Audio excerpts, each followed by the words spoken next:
Let me hear you say Crux, yeah. Crux, yeah. Let me hear you say Crux, yeah. Crux, yeah.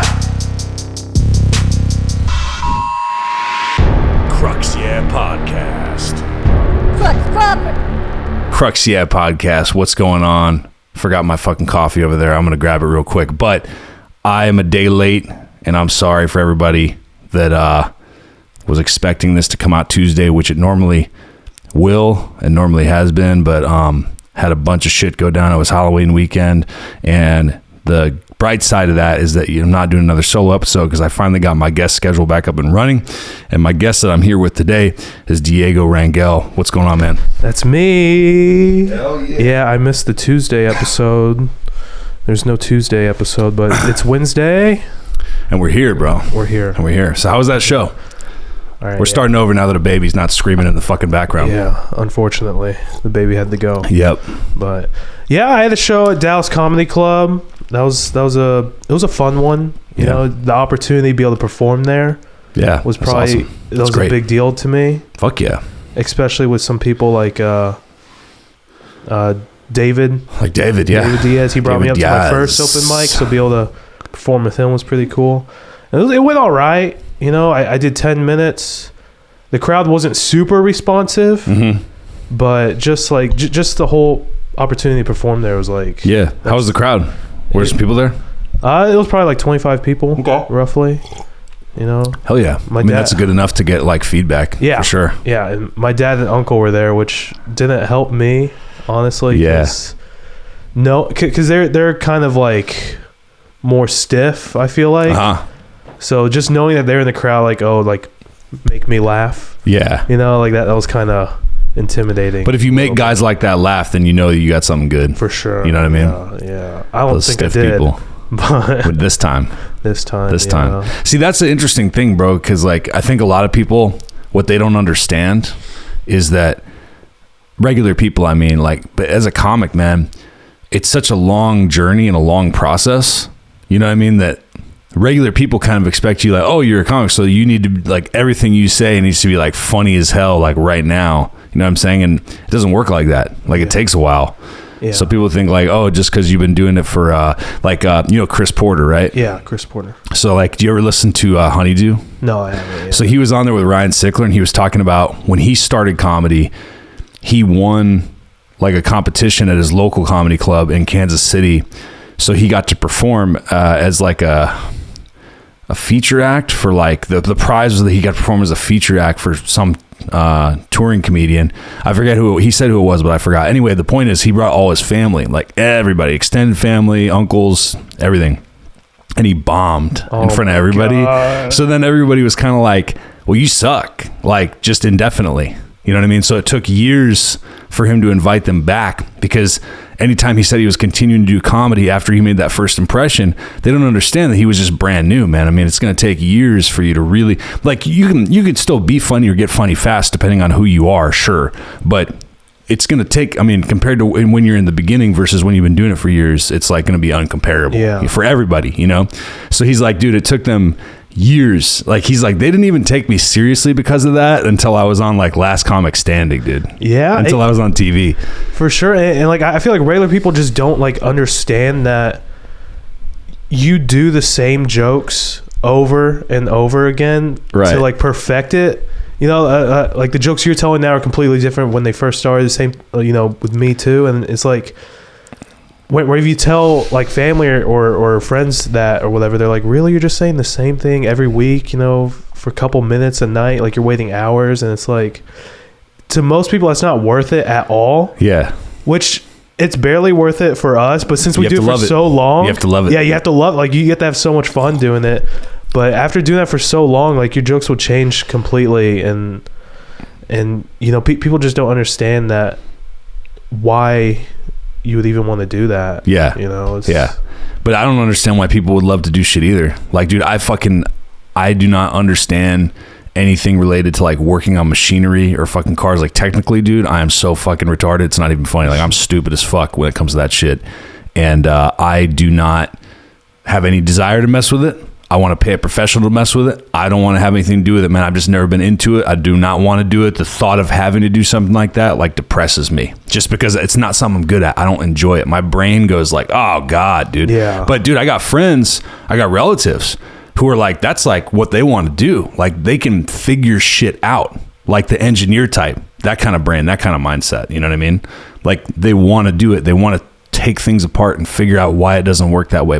I'm not wired like that. I don't have that kind of talent. I appreciate that. I respect it. You know what I mean? I admire it.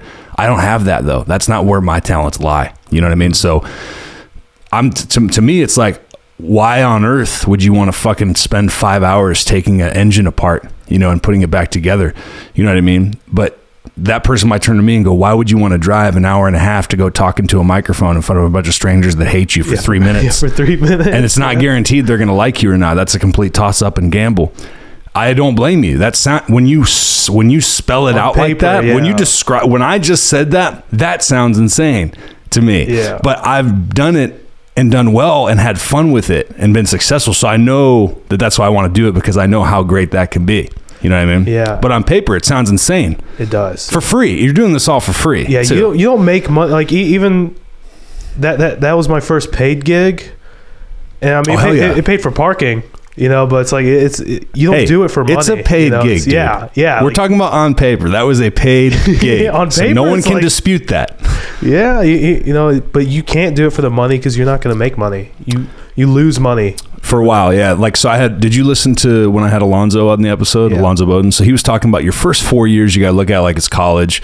And he's like, I made a little bit of money. I got lucky. I made a tiny bit of money my first 4 years doing comedy. He's like, but generally speaking, those first few years, you're not going to make any money. Mm-hmm. And I think anybody who expects to is kind of delusional. You know what I mean? Because it's like, bro, of course you're not making any money. What are you talking about? You know, it's just like when you start, like if you want to do audio production, or you want to be in the film business or whatever, you're going to work for free for a while. You know what I mean? Because you have to, I feel like a lot of it's a proving ground, which I think you and I are going through right now, like being in our first year of like doing comedy, because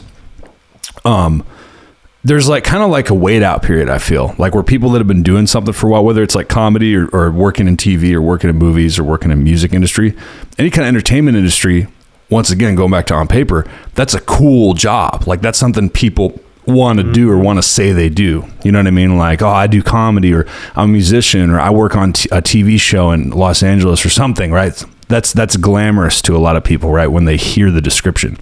But what people realize when the rubber hits the road and they start going on that path and they start realizing all the hours and time and effort energy they're going to have to put in, a lot of people, man, they drop out. That first year, they're like, holy fuck, I have to do this for free, and there's a million other people that want to do it.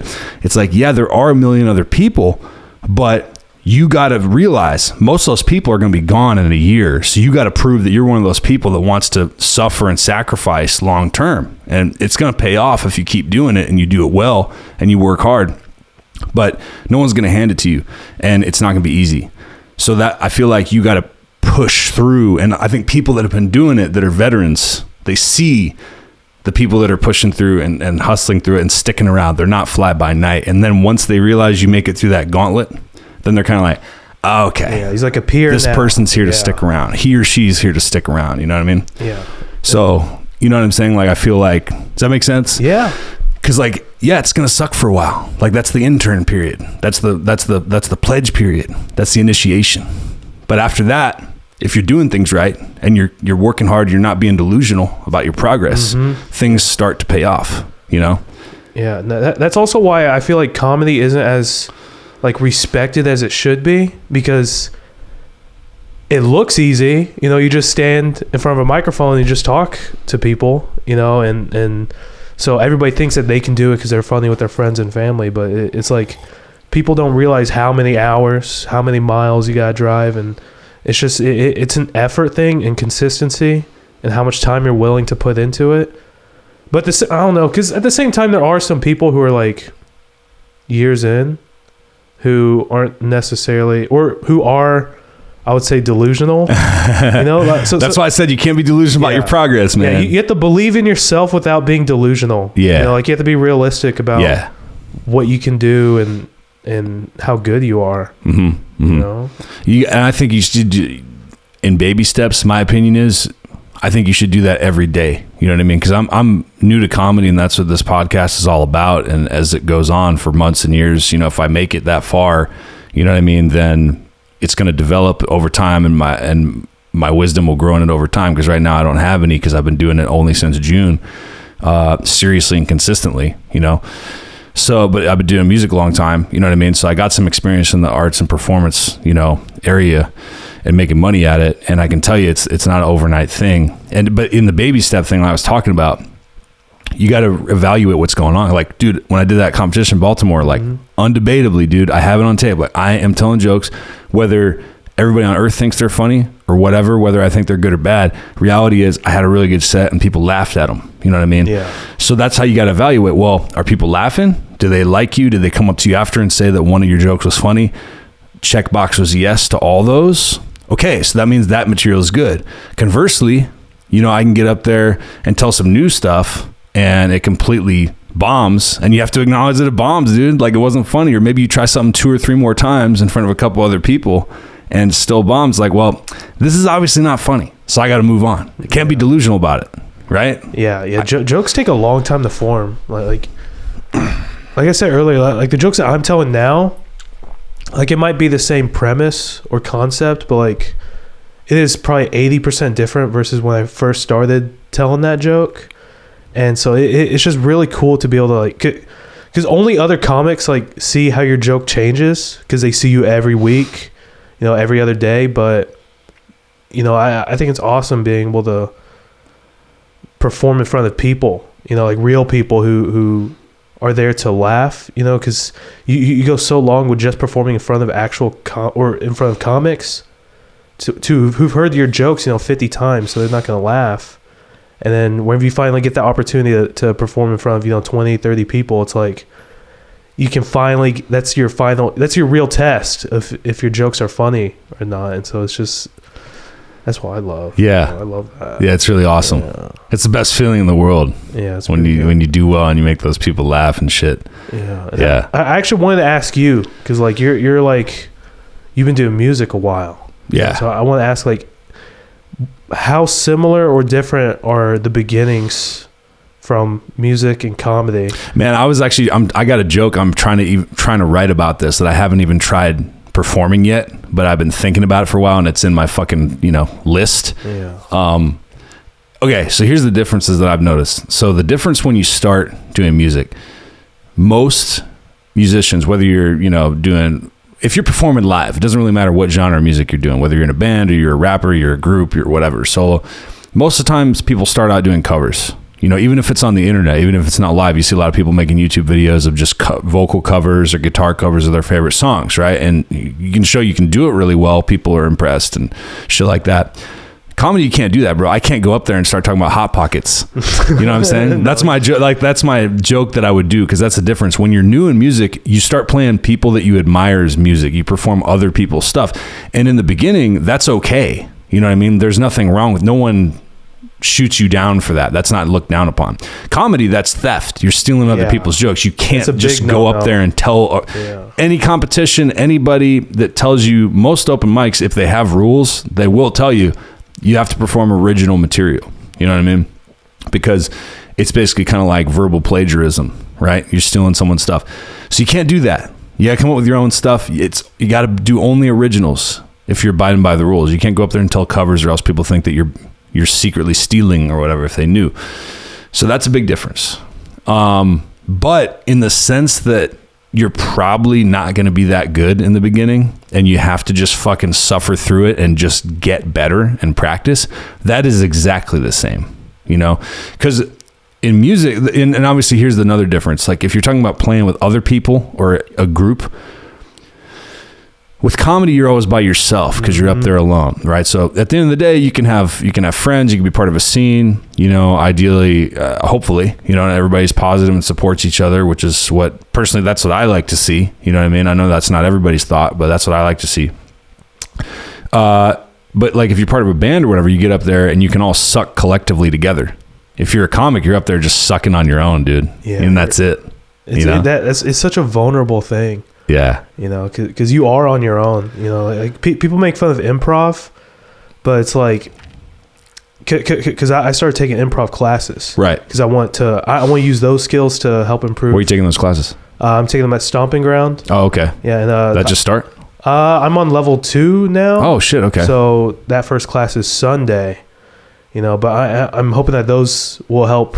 My quick thinking skills for stand up, and a lot of comics make fun of improv, but like, it's super useful. Because whenever you see live comics who have taken improv in the past for years, like, it is a big noticeable difference with their crowd work, which I respect a lot because it's so difficult to do. And but with improv, it is like troops. Like you're with a group of people. So I told you my parents taught improv and shit. Yeah. So I grew up in it, man. Yeah. So you're preaching to the choir, dude. Yeah. You're preaching to the choir. So did you do like zip zap zoop or zip zap zop or whatever the fuck? I think we did zip zap zop or however you say it. Yeah. Tomato. Yeah. It's a fun one. Yeah. So there's that, and then no, I think it's great. Look, I think so. Improv is not really for me, just because I grew up around it. It's not necessarily something I really want to do or be around. I prefer stand up a lot personally. I don't look down on it, but it's just kind of like, you know how it is, dude. Like, your parents do something, you don't want to do it. You want to do something different. So like, my parents taught improv for a long time, and I grew up around a lot of that stuff. So I respect it. I understand it. And I know what the fundamentals are just because I was exposed to it just by default. And I think it's great. I think it's great to learn how to like flow with stuff. I think performing live with music teaches you to do that though. Like, especially if you're touring and dude, part of that is improv. Like, not in the sense that you're doing performance art with it, but dude, like, you just get used to dealing with what you have. Cause like, you drive 400 miles to a venue, you get there, the fucking guy who manages that place is a dickhead. You got to deal with him. The stage is here. You got to circumnavigate everything. The drum kit has to be set up in this spot at this venue because of the way it's laid out, as opposed to the previous night when it had to be a different way. And then, you just got to improvise with a lot of different stuff. Once again, that's not performing, but just you're learning how to adjust what you're doing. Yeah, adapt. You're using this experience you have to adjust to the different environments. You know what I mean? So there's a lot of that. And I think improv can teach you, like you're talking about with crowd work and this and that, there's like a fucking base that you return to, right? It teaches you to, like, no matter what someone individually says to you or what happens when you're performing, that improv fundamental teaches you to you can always come back. It teaches you a set of skills that you can always revert back to start over and to shoot from. Like, you ever watch any of Chris D'Elia's like sets from before he got super famous? Yeah. I love Chris D'Elia the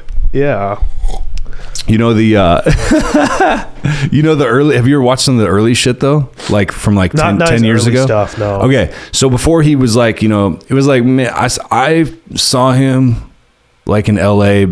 It was before, I think right before or right as his first special came out. It wasn't when he was super famous yet. You know what I mean? He wasn't quite a headliner, I don't think, or maybe if he was, it was brand new, like not super established as a headliner.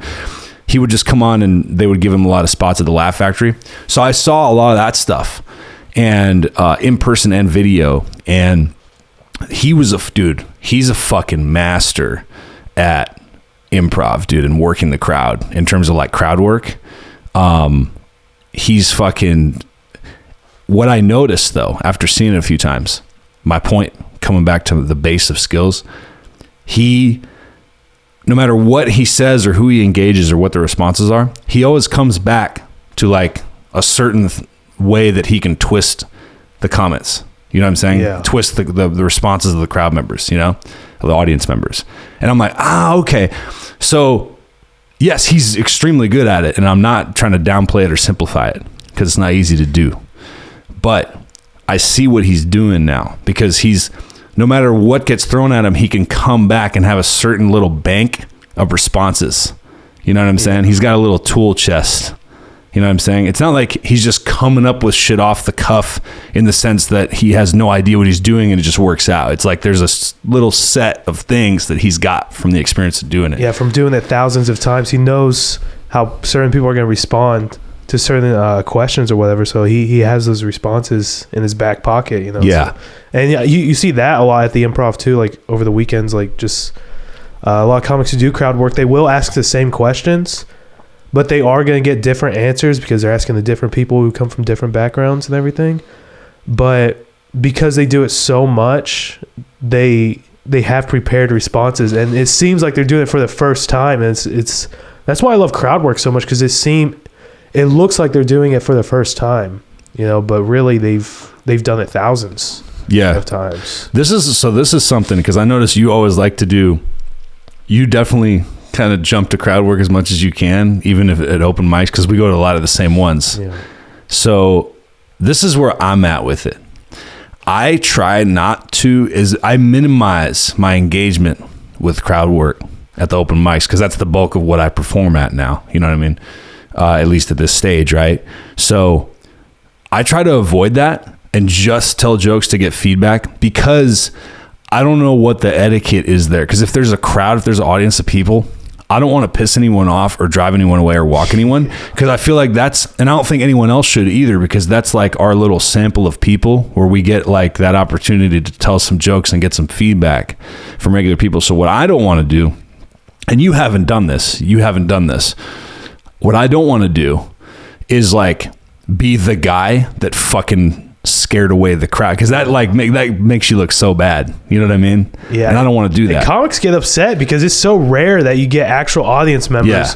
So like if you're about to go up and you see another comic like walk 3 or 4 audience members, you're like, oh my God, like, you see what I'm saying? Yeah. That's why I try to just tell my jokes and then fucking get feedback, respond accordingly to whether it bombed or whether it was good, and leave everybody the fuck alone, because I don't want to be the guy that walked the fucking audience. You know what I'm saying? Because I have to remember, like, well, dude, this is open mic. It's not a show. If it was a show, I'd have no problem engaging a little bit more. You know what I mean? They know what they're there for. Yeah. So I'm asking you, because you work at, a comedy club way more than I do. Like, I did the door for a little bit of Hyenas, and then that was done. I only did that for a few months so I could get to know everybody. But you're working pretty much damn near, like, you're working heavy part-time hours, right? If not full-time, right? Yeah, it's mostly part-time, but it's close to full-time though, right? You work there a lot. I work there a lot, but like, I mean, if it's like, which is good. Yeah. I mean, if like all the shows are sold out, then yeah, I'm there a while. But it's not like you're doing 1 day a week. You know what I mean? You're working there. That's like your job. Yeah. So, which is great. And my point is, you participate in the open mic there. You work there. So, have you heard any thoughts on that? Like, is there a rule or not? And I don't care. I'm just curious. Has anybody told you that's been doing comedy for longer that there's like a said kind of an unwritten rule about like not fucking with the crowd too much if it's an open mic? I would say just like the general rule, which like should be unspoken, which is just like don't attack the audience members. If you see someone who's like disabled, like don't make fun of them. Don't be mean to our audience unless like they're asking for it, like they're heckling you, then like maybe you could respond with something, but just don't be like a dick overall. Don't be a dick. DBD. I mean that's pretty much the main rule, but like I don't really have a problem with people playing with the crowd as long as it's it's all in good fun. Yeah, man. So anyway, that's why I don't want to be labeled as the guy who fucking walked people. You know what I'm saying? So that's why I always try to avoid it. But yeah, I don't personally have anything against it. I just don't want to be, the guy. Anyway, whatever. So, but yeah, it's interesting, dude. And fucking, what were we talking about before? We were talking about the.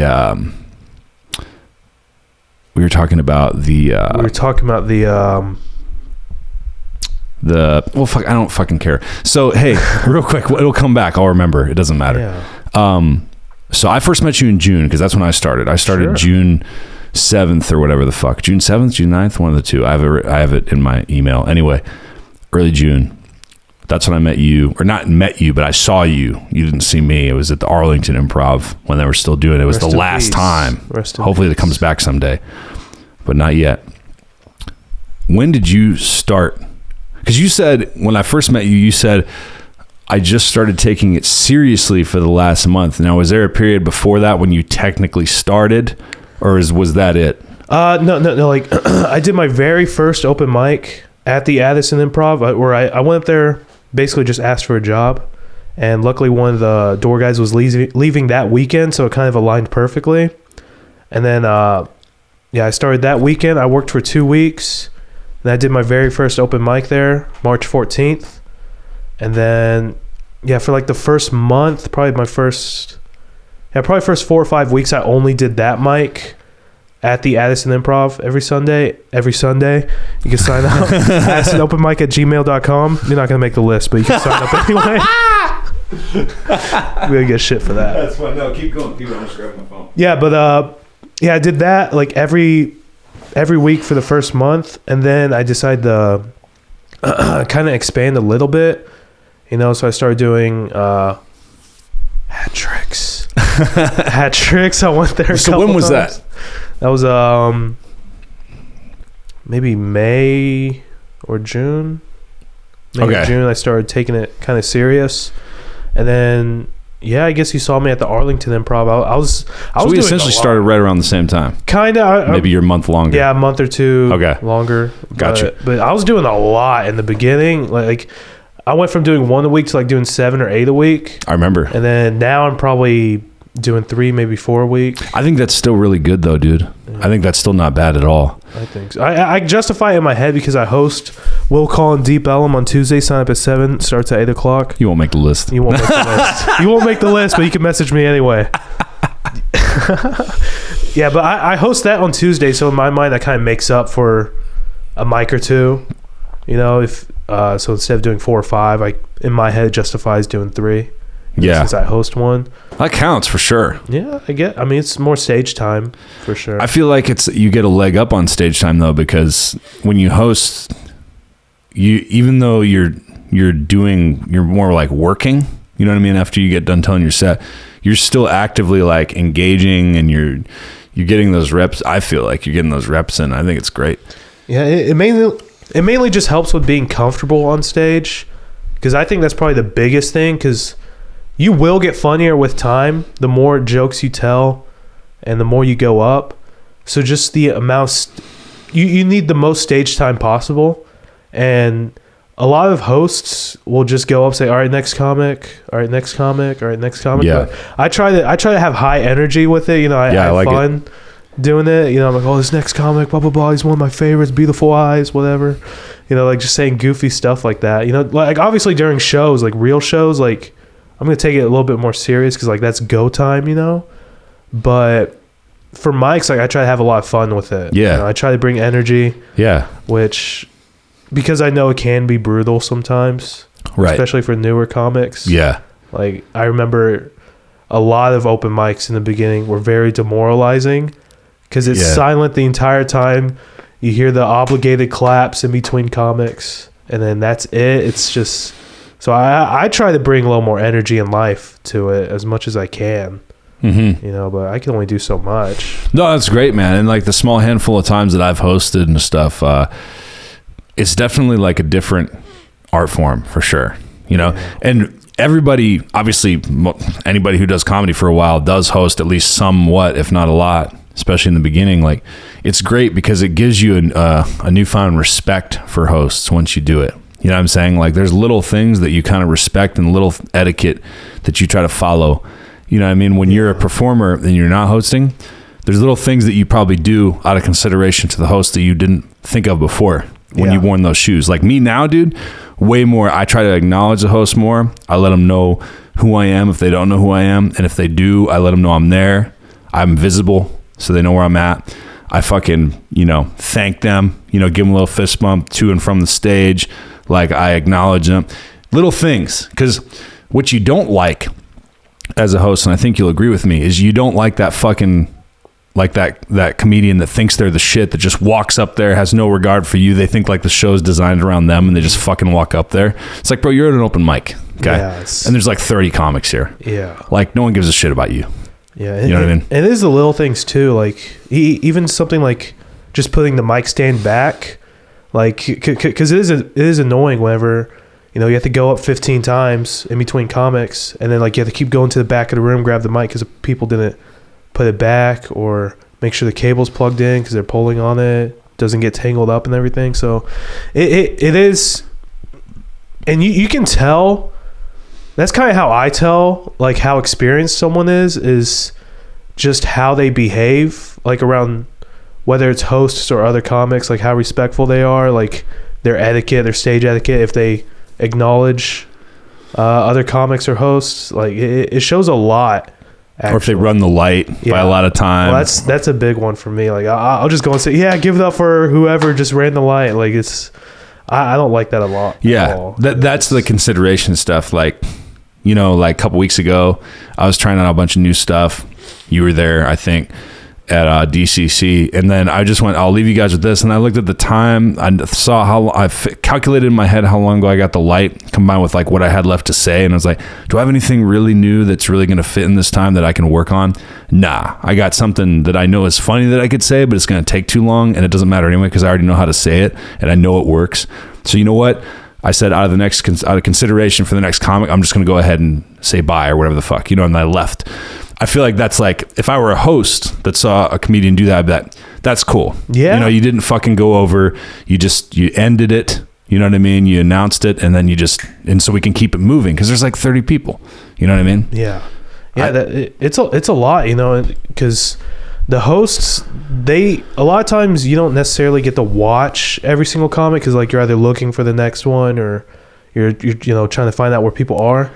And you know, it is frustrating when comics go over the time. Like if you get the light and then like it takes you another 15, 20, 30 seconds to finish the joke that you're already in, you're generally not supposed to start another joke just because it will go over. And unless you're killing at an open mic, which no one's going to get mad at you for doing maybe 15, 30 seconds over. Yeah, you know? yeah. But there have been people who do like 2 minutes over. So all right, that's a lot. That's way too much. That's a lot. That's way too much. Yeah. Yeah, man. Yeah. No, I agree. And yeah, man. So that's something that definitely, like, having worn the host hat before, like, I definitely was like, oh yeah, that's annoying, dude. Like when people fucking go over, it's like, come on, dude.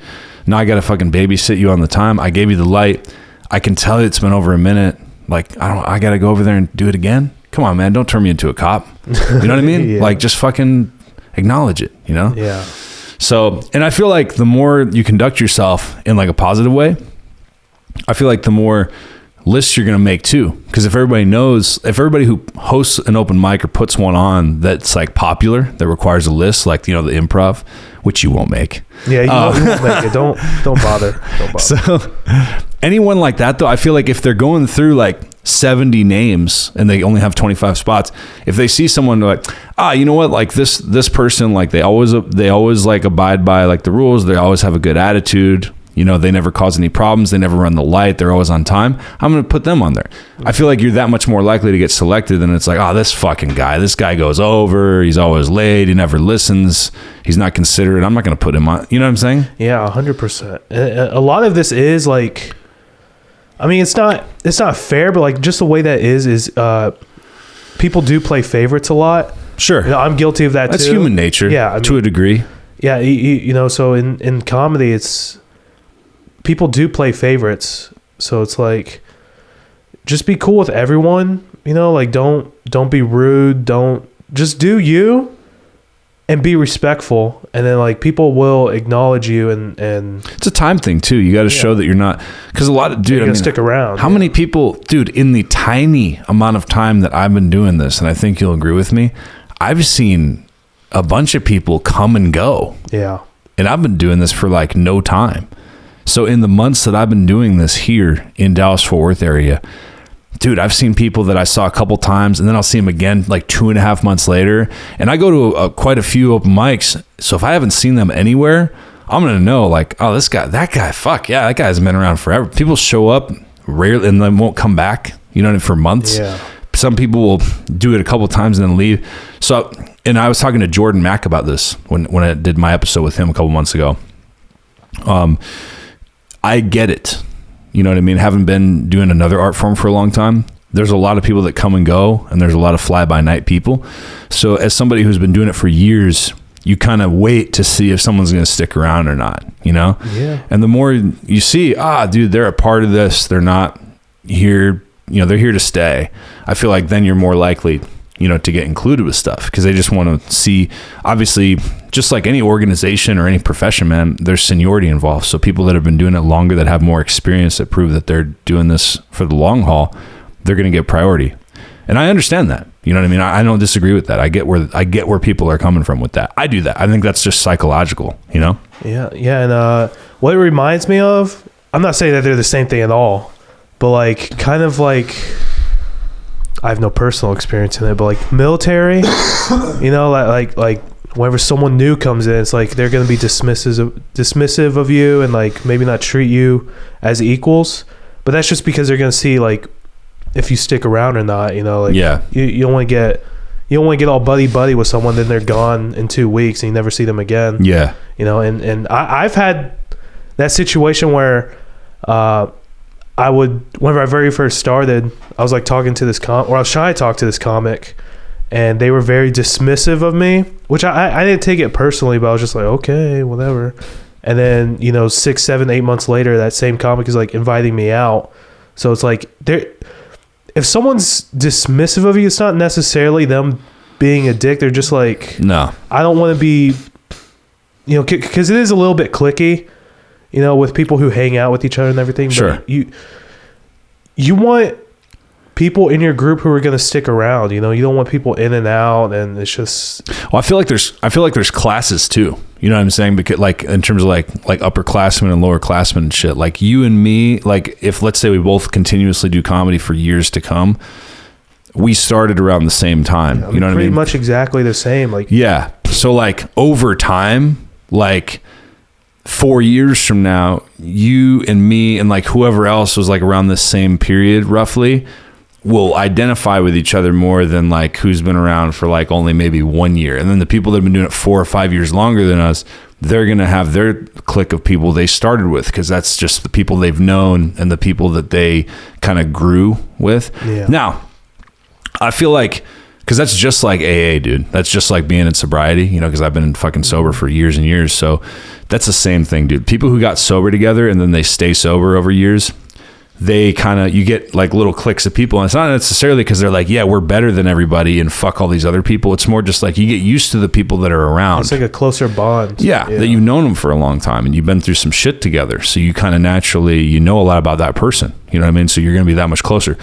Now, once you get past like 5 years, you go into 10, you go into 15, I feel like that's where it doesn't really matter anymore. So anybody that's been doing it for years, like I feel like anybody that's been like the AA example again, anybody who's been sober for more than 5 years, bro, there's no more boundary anymore. Like everybody's just kind of like, you're in kind of thing. Like not like you're in, that's a bad way to put it, but everybody's kind of on the same page at that point. Like whether you got 15 years or 10 years or 5, is that time less or more than each other? Yeah, but it doesn't matter because everybody's been around for a while. You know what I'm saying? It's like a certain threshold to get past. Yeah. And like comedy too. You know what I mean? It's like someone who's been doing comedy for 5 years versus us, that's a big deal right now. That's a big deal because that's a big changing and blossoming period. But 10 years from now, if they've been doing it 15 and we've been doing it 10, that's not really going to mean a lot. That's not going to be important anymore because it's like, dude, we've both been doing this for a long time. You know what I mean? So like as time goes on, it becomes less and less of a big deal and it becomes less significant. You know what I'm saying? Because it's like, dude, you both been in the game for a significant amount of time. And that's all that really matters. You know what I mean? So I get it, dude. I fully embrace it. I understand. Like I'll see when I don't make lists and I look at who's on there and I'll be like, this makes sense, dude. It's like all people this week who've been doing this longer than me. So why would I be surprised? You know what I mean? Yeah. So I don't take offense to that. And I understand also, dude, it's like sometimes it's just, my point is I get it. You know what I mean? I understand it. There's going to be relationships there. There's going to be history there. And you just kind of have to just deal with it, dude. You just kind of have to show that you're not going anywhere in a positive way. You know what I mean? Just be like, that's fine. I don't care. I mean, I'm still doing this. You know what I mean? So, you know. Yeah. Yeah. One thing I love about comedy is that, like, even just us two as an example, like, you're much more, like, wiser. Well, I'm a lot older than you, bro. By the way, fucking Diego's like 21 years old, dude. I'm 22 now. Oh, well, if you're old, never mind. He's fucking old. He's yesterday's news. Fucking, I thought you were young. Now you're just washed up right now. Dude, you're 22, bro. You just turned 22. Yeah. So it's like, Yeah, man, I've done a bunch more shit, and I've also been in, like, I did music for a long time, and I'm also older, bro. I've like been through a bunch more things, so it's different. You know what I'm saying? Yeah. So like Shiva was like, dude, you're lucky, man. Like people are really nice to you for being in comedy for your first year. He's like, a lot of people, dude, they get treated like shit by the scene for the first. That's what he was telling me. And I'm like, yeah, but dude, you got to remember, man, like we're like the similar age, bro. Yeah. Like I'm older, you know what I'm saying? So I'm like, I've been around. It's not my first time doing performance art, you know what I'm saying? So like, I'm a little bit more savvy in the sense that I've just done some other things and I've been in entertainment. So like I'm older, so I can gel faster, and I got some life experience. Yeah. I was telling that to Paul Smith too. So then they're like, yeah, that's true. I guess that's maybe why you're like getting like luckier with like people not shitting on you as much. Yeah. And also since you have that experience of music, like you know what it feels like to be on stage. Right. So, you know, whenever you're on stage, even if you're new, like you still have a presence to you, which most people don't have in the beginning. You know, it takes a very long time to form. But so you know, people will recognize that.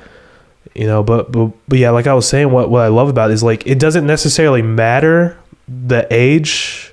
Yeah, you know, that's the cool thing about comedy. Yeah, like people can relate to each other.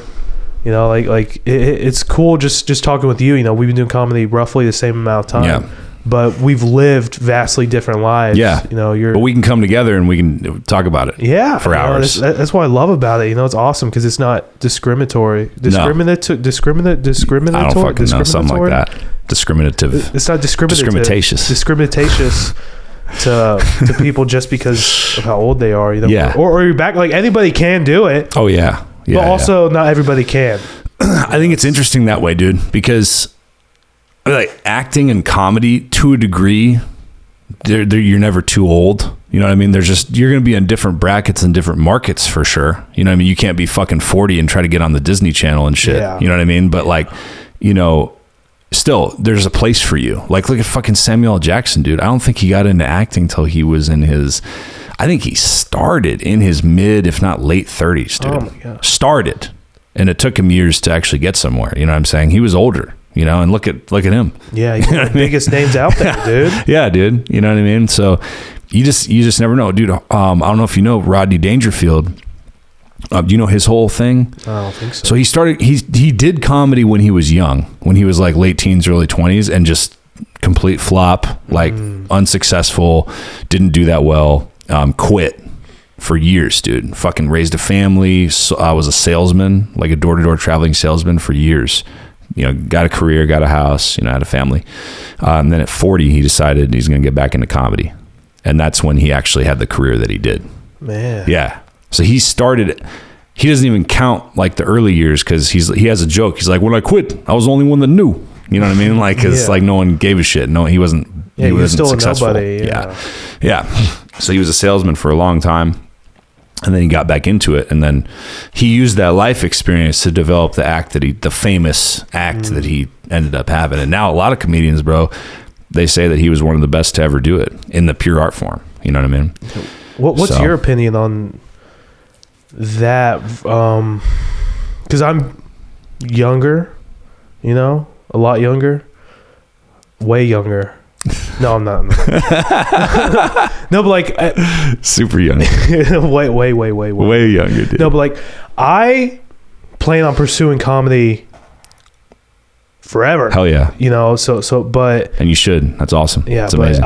I don't have a whole lot of life experience, you know. So do you think that factors not necessarily how good you are, but I'm not sure what I'm trying to say. I don't know. I get what you're trying to say, but I think maybe yes and no, because I think it kind of depends on your background and what your starting point is. So I'll tell you right now, dude, I commend like you, Dan, Hakeem, Jacob, Danny McGow, like, dude, all you guys that are fucking like late teens, early 20s, dude, like doing this, I commend all of you guys, dude, because music was what I wanted to do, especially when I was really young, like from the start. Like that's the art form I wanted to pursue. That's what I wanted to do. That's what I did to very full effect for a long fucking time. Tours, bands, practice, the whole fucking deal for years.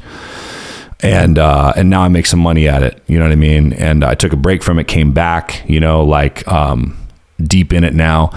So the last thing on my mind was doing comedy. I've always been a big fan. I've always kind of been a closet comic in the sense that like I'm a super comedy nerd, and I always have been. I've known people's acts and people's jokes. I've always paid attention to comedians. I've always enjoyed live comedy. I've always loved listening and watching it on TV and listening on shit.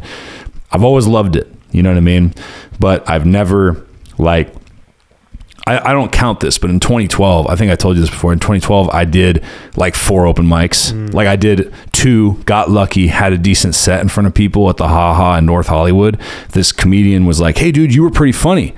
And I even said at the end, I was like, "Guys, this is my second time doing stand up. Like, thank you. You know, I appreciate it." And I felt good because I had a decent set. And then I remember the comic that followed me was like, "Well, this is my 3rd time doing stand-up." So he was like, "Yo, you were pretty funny, dude. You want to do my showcase?" Oh, wow. This weekend, right? So, dude, I do the showcase, ate shit, bombed hard. And I was like, fuck this. Because after that fucking open mic, I was like, this is easy. I'm just good, right? So then I go into the showcase and I eat a dick. And then I was like, well, fuck this then, dude. You know what I mean? And I was like, oh my God. So I wasn't ready to fucking do it. And then this past summer, I was like, you know what, dude? I've loved this shit. I know what it's about, to the sense like I know what it's like to actually get up there and do it. Let me learn more about it. Let me jump into it. Balls to the wall, like nonstop, full on. Fucking do a podcast. Start doing comedy. Don't look back. Go all in, dude. Even if it's for a year, let me go all the fuck in for a year, and let me see how much funnier I am at the end of that year versus when I started the previous year, and reevaluate from there. You know what I'm saying? And I can already tell, it hasn't even been the year, and I can already tell I'm addicted to this shit. I can already tell I love it. You know what I'm saying? So when it gets to that year mark, I already know what the answer is going to be.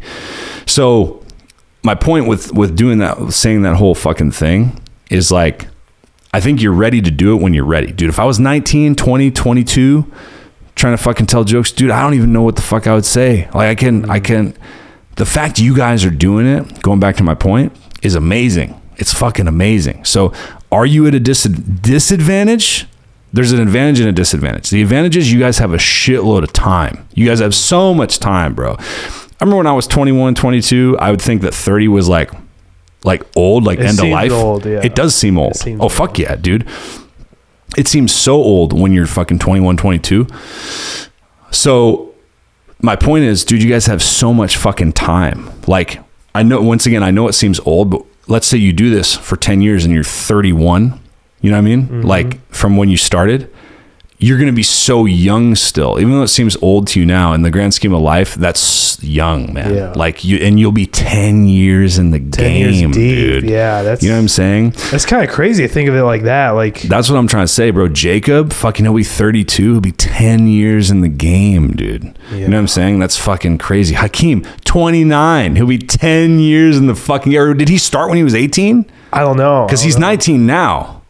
But I don't know when his birthday is. I think it was 18 then, because I think he's so he'll be 28, 29. If he doesn't quit and he stays with it no matter what, and he fucking just does comedy, balls to the wall, 28, 29, and you're 10 years in, bro, that's lethal. Wild, actually. That's lethal, like, dude. You know what I mean? For sure. Yeah, like he has the chance to have started making some money, and you too, and be fucking in his mid-20s. You know what I mean? Mm-hmm. You know, so the time is the advantage. The disadvantage is that you don't have, like you were saying, is that you don't have as, and this is in my opinion, you don't have as much life experience. I know I didn't compared to now, you know, so you don't have as much wisdom to instill on people to make funny and twist into jokes. So you kind of have to work on that over time. Like, so as you grow and as you get older and you mature and get more life experience under your belt, your act is going to as well. You know what I mean? But I think what it all comes down to is like, we're at the same kind of starting point in the sense of like maturity of telling jokes on stage. It's just that I'm going to be going in a completely different direction than you with shit I talk about because of where I am in life versus you. You know what I mean? Mm-hmm. So, you know, at the end of the day though, I feel like it's going to come down to how fast you get funny, no matter who you are and how old you are. And if you actually get funny, you know what I mean? Depending on who you are. But yeah, man, like it's just going to be a completely different like space in life. Cause let's say you do comedy for fucking 10 years, balls to the wall nonstop. You're fucking 32, you know what I mean? Or 31 at the 10-year mark, and you're a fucking veteran comic, but you're 31. So you're still going to be young. You know what I'm saying? If I do comedy for 10 years, I'm going to be 46. You know what I'm saying? Which is way older. You know what I mean? But I'll have that experience level, but I'm going to be in a very different stage in life at 10 years in the game versus where you're at, you know? But you never fucking know, man. You just never know. I mean, look at Joe Rogan, man. He's fucking way older than most comics that he's friends with. So did they get to certain points in their careers faster than he did relative to how old he is with comedy? Yes. In terms of stand-up, because it took him a long ass time to get successful with stand-up. He was successful with being on TV, but with stand-up comedy, it took him a long time, dude. You know what I mean?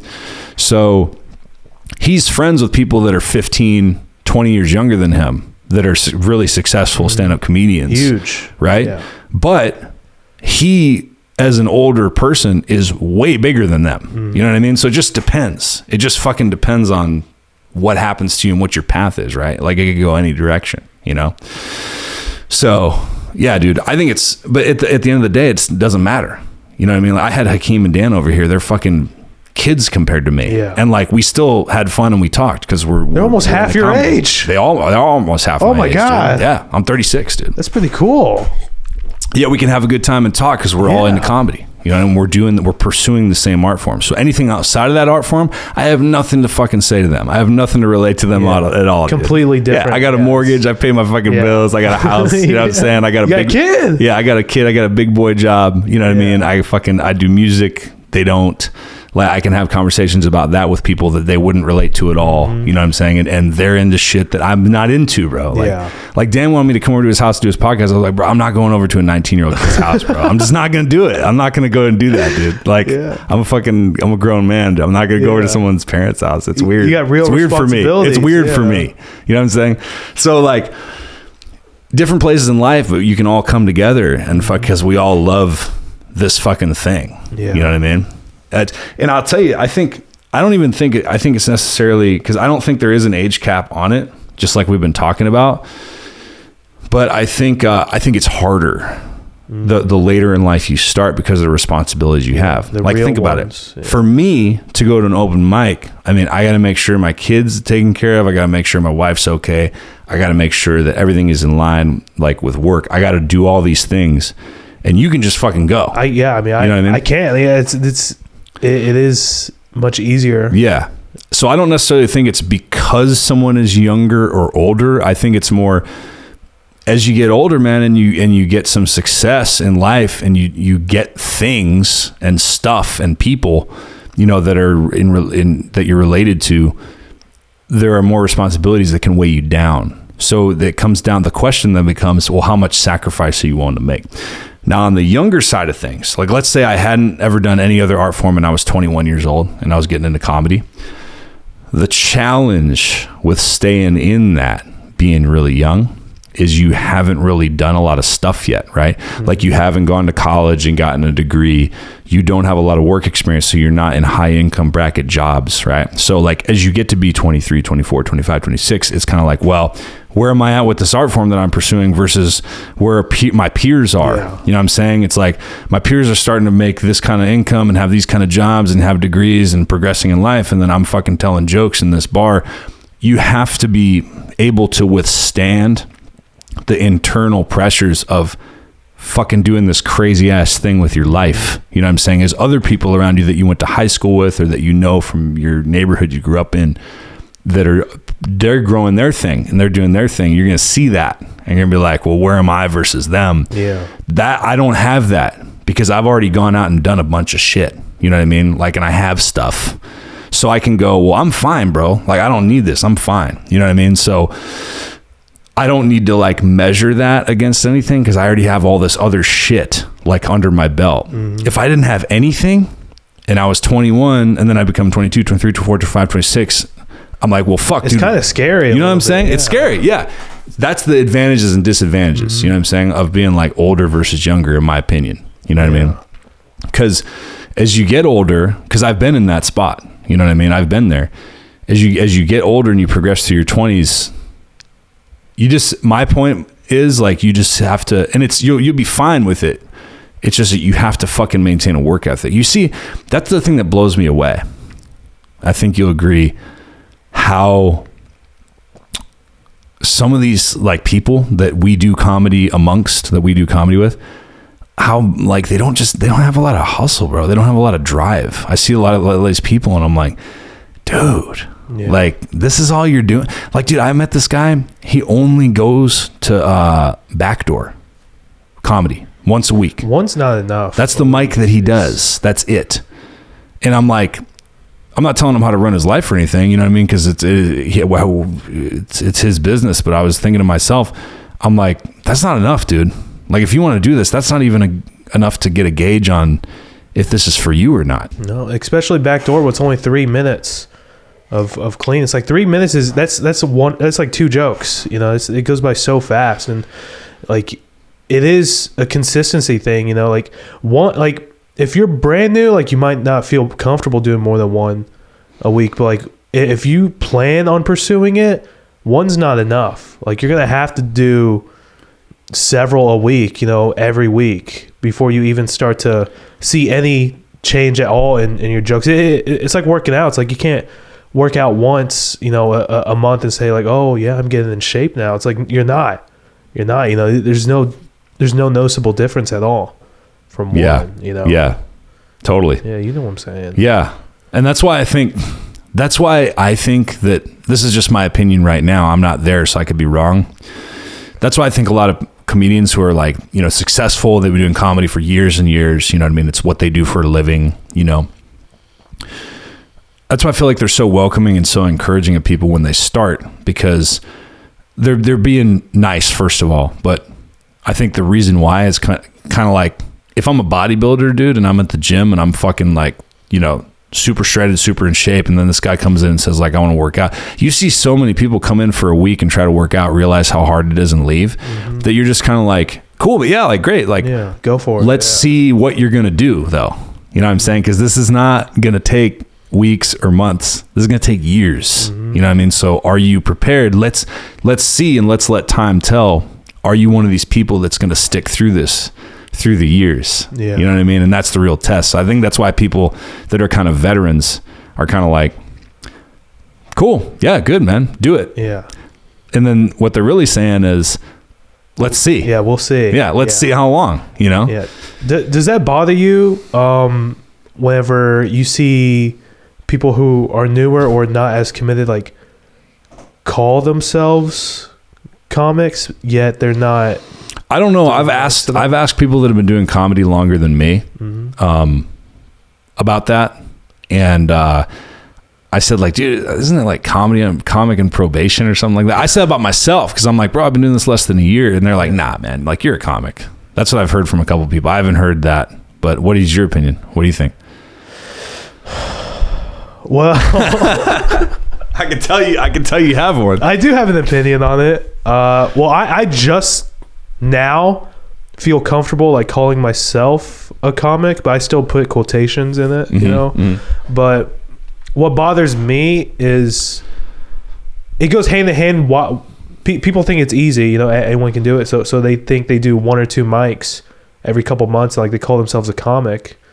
But it's like I guess I've been called a gatekeeper for it because I feel like you have to commit to it, you know, like just because, like me, I can draw, but I wouldn't call myself an artist because I don't do it. Yeah. You know, it's, I don't know if that's a good way to be thinking necessarily, but to me, it's like, if you want to be called a comic, then like be a comic, you know, like go do mics, you know, get on shows, you know, be funny. Yeah. You know, I don't know. I think you're right, dude. I think so. I agree with what you're saying, and I think where your heart is with it, I think is good, because you're like, it's really easy to say that you're something. You know what I'm saying? Like, there's people that call themselves musicians that fucking recorded a song 2 years ago, and they got 2 listeners on Spotify, and they don't do anything, and they don't make any money at it. You know what I mean? Yeah. So it's like, are you a musician in the sense that you like kind of do music? I guess. But are you like really? You know what I mean? Are you really in it? Are you doing it every day? Are you writing songs every day? Are you putting shit out? You know what I mean? Like, what are you doing? Same thing with comedy. I agree. I think Like you are, even though you haven't been doing it a long time and neither have I, we are comics in the sense that we're doing it, dude. We're going to fucking 3, 4, 5, 6 open mics a week. We're fucking participating in shows when we can. We're fucking perfecting things. We're working on things. We're doing well and we're doing bad. You know what I mean? We're meeting people. We're being a part of this thing. We're committing to the art form and understanding that it's a long-term development. It's a marathon. It's not a sprint. Mm-hmm. So yes, that is what we're doing because we're doing it. You know what I mean? So when you come out of the other end of a year, having done a shitload of fucking open mics, would you say Kirsty, she did like one every damn night damn near for like a year? I think she's told me some shit like that. Yeah, I think like the first 6 months or something, or first couple months. Okay. She did like one a week. Yeah. But then you said it was like almost every single one for like a year or something like that. There was like, she was like at every single one for a long time. I'm not sure. My point is, whatever the fuck it is, I might be misremembering. My whole point of bringing that up was that you pay your dues. You fucking put the blood, sweat, and tears in. You know what I mean? And I think after you do that, or while you're doing that, you can call yourself the thing that you're trying to be. Yeah. You know what I mean? Like if you're walking the walk, you know? Yeah. Like if I called myself a comic and I went to one open mic a month and I like didn't do a podcast, I didn't have any other fucking engagement with it. I wasn't talking about comedy. I wasn't working on things. I wasn't writing. And going somewhere once a month, like that's not a comedian. That's not a comic. You know what I mean? Like walk the walk too. Yeah. You know, and I know a lot of people. I think it's mostly newer comics, but like they'll say they want to work on material before doing their next open mic. But me personally, I think it's better to just say, all right, I'm doing this mic next week on Sunday or whatever. That way, it gives you a deadline. And you will write better versus if you have all the free time in the world. Like it forces you to do it, you know, and that's the hardest part is just doing it. Yeah. You know? Yeah, man. So do you do the thing? What are you doing right now? Are you sitting down and like writing? I can't do that. No. I haven't been able to either, man. I've tried and I just ADD out of myself. The way that I come up with shit and then I write it in my phone. First of all, I have horrible handwriting. Like my handwriting sucks, dude. I can barely read it. So the joke book thing with me, the phone works so much better because I can't sit down with a pen and write. I enjoy just writing shit down on my phone. So first of all, the physical writing is on my phone usually. So I think whenever things come to me, like an idea, I make sure I don't forget it and I put it in the phone. And then I come back and try to develop it later. That's what I've been doing. I would like to try to get better at the sitting down and writing. I know some people do that. I can't do that at all. Yeah, I haven't. I'll try to see if I end up doing it or get better at doing it, but I certainly don't do it a lot now. Yeah, most of my writing, honestly, I think most of my jokes, probably like 80% of them, like come from while I'm driving, because I like to just listen to music and I just think. And that's probably where most of my joke concepts come from. Like, and then I'll obsess over a concept, just keep thinking like, oh, what if this would be funny? That'll be funny. And then I try out a couple different times on stage. And that's how my writing process goes. I don't know how people can just sit down and write.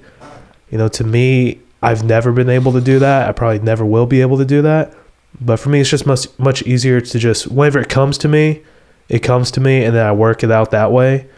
But, Yeah, man. Like things will just come to me too.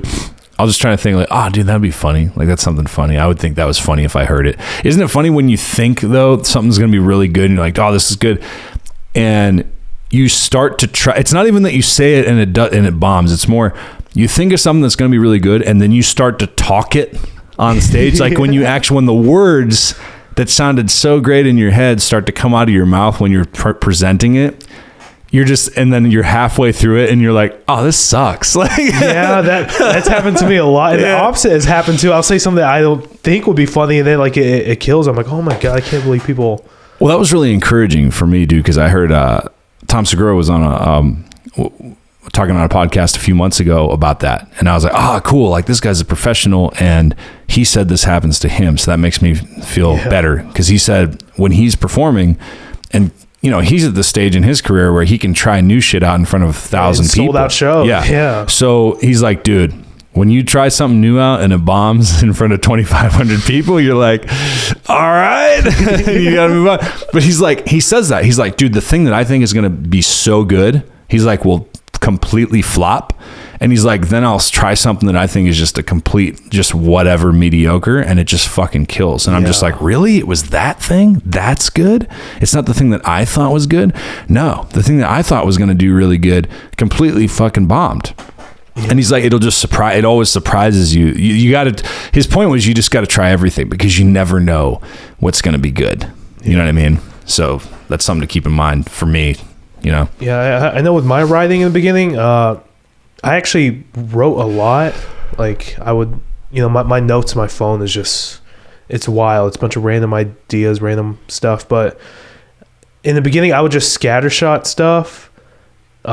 Say different premises or whatever, but I keep the premises that I like and I'll expand on them, which I think I need to start doing again because a lot of my jokes are a couple minutes each. There's a mailman. Yeah, fuck that mailman. Yeah. You don't have a dog, do you? Nah. Okay. You need to get one. Anymore. Yeah, oh my God. Anymore. But what was I even talking about? You were talking about the way you present jokes, and we were talking about the writing and all that shit. Oh yeah, I would scattershot. You would scattershot. I would scattershot. Shooting loads everywhere. Everywhere. And then I would cherry pick the ones that I like. And where was I going? I don't know where I was going with that. You're going to cherry pick the ideas that you like out of all of them, and you kind of compile them together. I'm making shit up. I'm trying to help you out here. Yeah. Yeah, I mean, that's... I guess I did that. Yeah, that's what you did. Yeah. You did that. Dude, isn't it, on another note, and then if you remember what you were saying, we'll come back to it. Mm-hmm.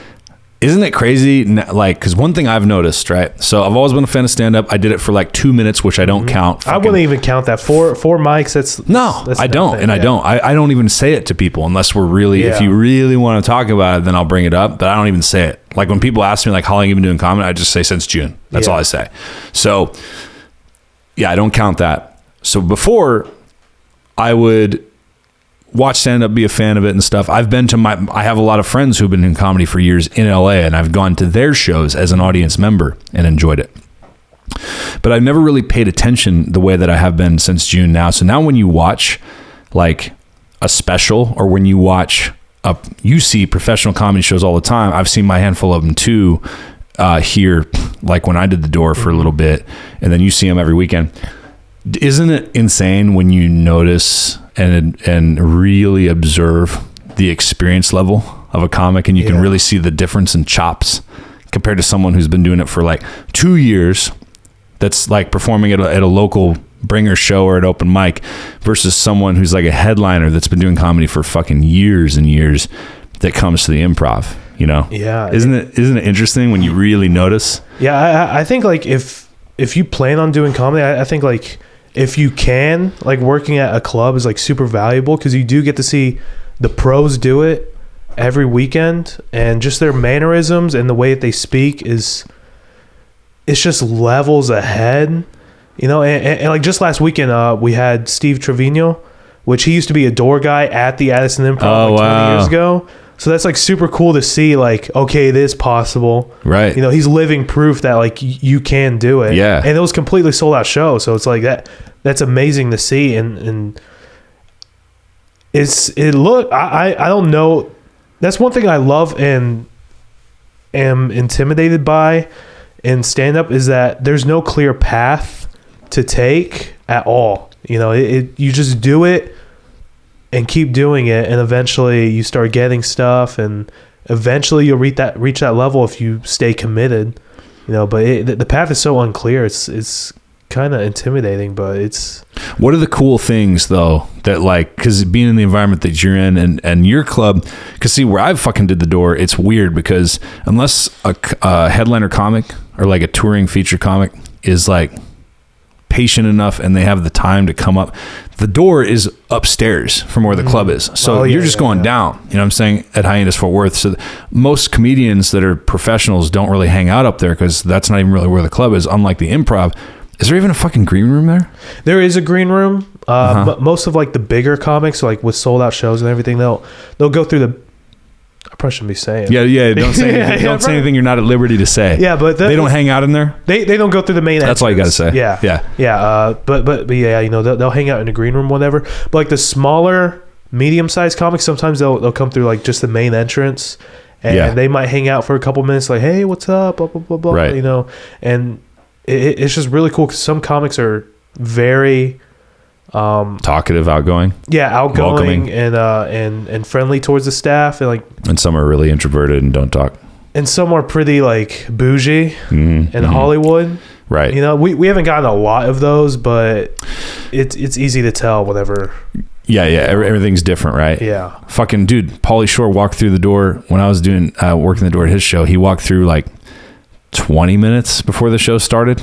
You know what I mean? Just real quick. He wasn't mean or anything. It's just that he just walked in right before. That's what I'm learning. Most of these comics, I don't know about the improv, dude, a lot of these headliner comics, they show up like right when the show's starting. Yeah. They don't like to I think it's probably just because they've been there, done that. Like, it's not their first rodeo, bro. They've been doing clubs for fucking years. They know the drill. Anymore. They're not, I mean, they're excited to perform probably. It's just that they're not into the fucking glitz and glamour of talking to people and being on tour. They just want to chill at their hotel room to the absolute last fucking minute, or sometimes they just barely flew in.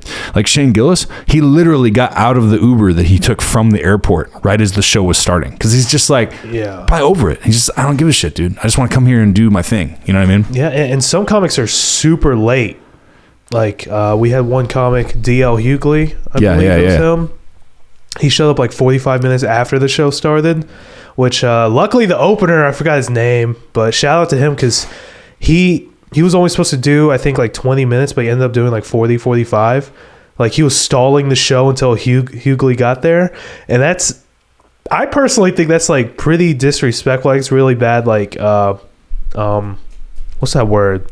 You know what I'm saying? They're bad etiquette. It's bad etiquette for the club, because we have a second show after this. You know, you can't be showing up 45 minutes after it's supposed to start, and then you still do your full time. Who knows though, man? Because that guy's such a veteran. He's a headliner and he's super famous. Maybe it's like there was just a fucked up travel day. Maybe he had some shit go down or something. I don't think so. No, you think he just didn't feel like it? Well, who knows? If that's the case, I agree. That is bad etiquette. You know, but hey, when we get to his level, then we'll be able to bitch about it and just do something differently when you're there. What are there any like good pieces of wisdom or any good talks or any good pointers any of the comedians that you've talked to that have like come through that club have like instilled on you or like, you know, said to you, if any? I don't. Jeremiah, I know you got to fucking do that guest spot, which is badass. Yeah, Jeremiah Watkins, he was probably the most down to earth comic that I've talked with so far. Not gonna lie, his eyes are a little bit creepy. Like they're black pearls. You know, but he's a sweetheart. I don't think so. Nothing that really stands out. Everyone just says just keep doing it. Okay. Which I guess. Did they like do some of the more outgoing ones? Like, are you a comic and stuff? And you're like, yeah. And like, did they start conversations with you, or did you start conversations with them? I've had a couple. Like even Steve Trevino came up to me. He's like, "Hey, you comic?" I was like, kind of a little bit, and you know, but yeah, the more outgoing ones, they know that like. Some of us might be intimidated by them a little bit, so like they'll start conversations with us and show like, hey, I'm friendly, you know. And but I haven't really received any advice. Really, just do it, just keep doing it, just keep going. Okay, so they've said that. They didn't say like be sure to do this every night on the third Wednesday of the night at midnight. Give your soul to the Illuminati. I've only had local comics tell me that. I haven't had legit. And the success will continue. Yeah. All right, man. Well, that puts us fucking well over an hour. Oh, really? Oh, yeah. Oh, wow. Time flies. That flies. Time flies in the Crux universe, man. Yeah, and boy, are my arms tired. Crux Nation, bro. Crux Nation. That's what it's like to be a part of this nation, dude. Time just, the minutes seem like fucking seconds, dude. Yeah. Yeah. It's an exciting environment to be around. Yeah. It's fun. We got some masks. Let's, What else, dude? You got any shows coming up? You got anything? When is this coming out? Today? Yeah. Wow. I'm late, bro. I'm a day late. You pump them out, dude. All right. I'm a day late. What's the date today? Today is Wednesday, the 3rd. November 3rd, 2021. All right. November 5th, Friday. I got Red Room Hyenas. Oh, shit. Underground Comedy League show. Please come out. I need people. The amount of minutes I get is determined by how many people I bring. So zero minutes I'm getting on stage. So please come out. And then November 14th, I'm hosting for Flo Hernandez at Chocolate Secrets. November 20th, I'm opening for George Red Speaks at Comedy Arena. And the 26th, I'm going to be doing some time at the Longhorn Ice House in Dallas. Wow. I got a couple. Hell yeah, dude. Hell yeah. And I'm going to post Diego's socials in the description there so you can check him out. Yeah. Even if it's not now, even if you're going back and listening to this fucking years from now and you like Diego, you want to check him out, or maybe he's already fucking famous by then. I won't be. You'll be able to get his social right there. So you'll be able to check out what he's up to at that point, you know? But yeah, man, otherwise, sorry for the late release. This has been another episode of the Crux Yeah podcast. Everybody out there, thank you so much for the support, whether you're here from the music end of things or the comedy end of things or the random stumble upon end of things. Let's keep building this thing. Crux Nation, Crux Yeah. Crux Yeah, motherfucker. Let me hear you say Crux Yeah. Crux Yeah. Let me hear you say Crux Yeah. Crux Yeah. Crux Yeah podcast. Crux proper. You a clout chaser.